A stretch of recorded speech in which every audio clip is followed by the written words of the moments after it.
I have got another exercise. In this exercise, we have to declare a string variable containing some string value, and then we have to reverse its order. That is, a string contains credit. If it is reversed, it will give us this output.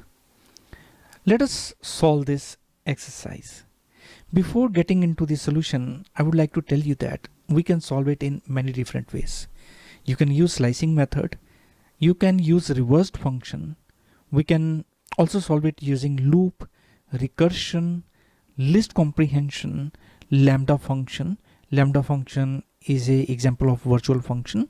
And then we can also use the stack method. And there are many other methods which we can use to solve this problem. But we are just understanding solving the problem using variable and data type methodologies. We will be using the inbuilt functions or the methods associated with type to solve it. Let us dive in and understand how we can solve this problem. I will be discussing two different solutions. Let us solve this problem using the first method. So here comes solution 1. I'm going to define a string. Let's say the original string is credit, and I have to now reverse the string. How we can do that? Let us define the variable reverse string, and I will be using now the string method.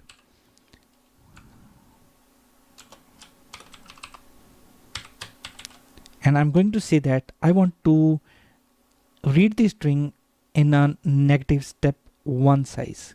Means I will be reading every individual character of the string from the end of the string to the beginning of the string. So this is the reason I have mentioned that I want to read string with the negative 1 step size. And now I'm going to print it.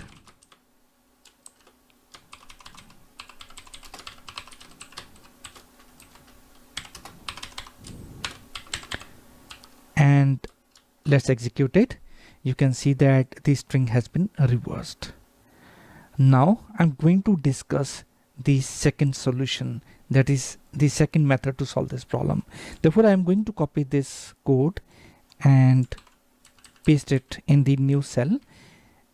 Let us keep this variable containing credit value as a string, and I will not be using the slicing method now.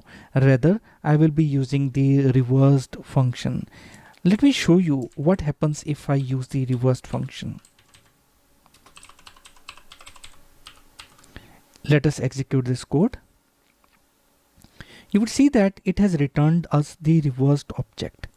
Now the property of the reversed object is that it returns us the iterator. Iterator means it will help us to retrieve every single character within that object. So we can read the content of the reversed object one by one character or one by one value which it holds. Now to combine the content which it contains, I will be using the join method of the string.